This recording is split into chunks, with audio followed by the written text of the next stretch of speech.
Today on the table, we have a Smith & Wesson Model 40. Now, it was actually their Centennial, so there's two different versions of it.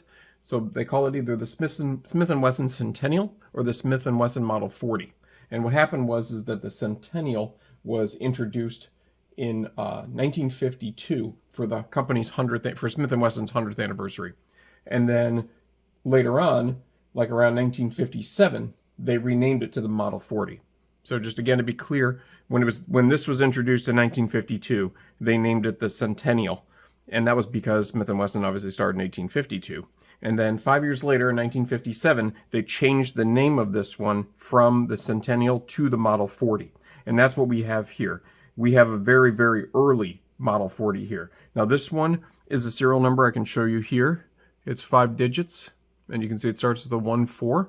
Now, if it had an L at the beginning of it, that would be from 1968 and later, actually till 1974. They made these from 1952 to 1974.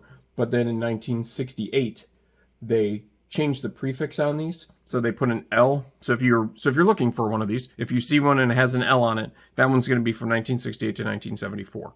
Anything before that will be, obviously, one of these standard ones like this. They came in quite a few different cartridges. This is an early flat latch. This one dates to about like the late 1950s. It is, you can see here, a 5-shot 38. And obviously we can see that it's unloaded. It has an internal hammer here, as you can see. So it's actually a fantastic carry gun because, you could shoot it while it was in your pocket because there's really no moving parts. This one has, they say online in a few different places, a 1.52 or 1.67 inch barrel. Some places will say it's a 2-inch barrel, that they only came in a 2 and a 3-inch barrel.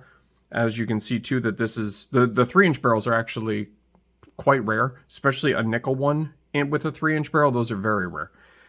It has just your blade front sight on it, V-notch rear, pretty standard in that regards. But back to the caliber options, you can actually get these, or you could, in a 9x19. You can get them a 38 special, which is what this is. You can get a 357 Magnum. There's a 32 HR Magnum, which I'd have to look up more about that one. And then there was a 22 Magnum, which was a 7-round, actually. And the 32 Magnum, that one was actually 6 rounds as well. But that 22 Magnum, which again is just a bigger 22, that was a 7-round. And then there was an 8-round 22, just standard 22, and that was an 8-round cartridge.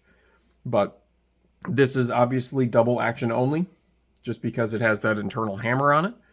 But it is super cool. I think if you remember if you look back my couple videos before, if you watch one of the movies that this is a famous gun in was in Pulp Fiction.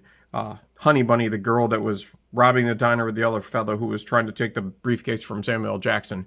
This is the gun that she's actually using in the movie in this exact configuration, with this length barrel, with these grips, with the flat latch. She actually was holding this. And I guess what we can look at too, which I really like on older Smith & Wessons, on the trigger, they have these really nice groove triggers. They're just, I call them the target trigger, but they're just a fantastic trigger to have. A lot of the early Smiths have these. And then obviously it does have a grip safety on it as well, which is pretty cool. So like an FN or like your 1911s, you have this grip safety on here where it does not fire until you actually have a good squeeze on it, which is pretty cool. So again, which makes it a fantastic carry gun, backup gun. One thing I'd really like to know in the comments, if you had a dad or yourself, did you ever carry one of these as a backup or carry one as a primary? I'd love to know about that. I had got this from a collector in, I think, Minnesota or Wisconsin. And he, much older fellow, like in his 70s, and he's trying to thin out his collection. But I bought this from him, and it's in basically perfect condition, as you can see here. I mean, there's really no wear on it at all whatsoever. It doesn't even look like it was in a holster. It's just in fantastic condition. Oh, and they used to come with 2 different kind of grips, these smooth wood grips, and then the standard checkered diamond patterned grips as well. So but these are not aftermarket. These are the actual original grips that it came with. So it is super, super cool. I never even really liked the way these looked at first, but then once I got it in hand and got to play around with it for a while, I was like, wow, this is actually really cool. But yeah, but let me know in the comments what you think. Let me know if you shot one before, if you carried one. I'd love to hear about it. And thanks for watching, and I'll see you tomorrow.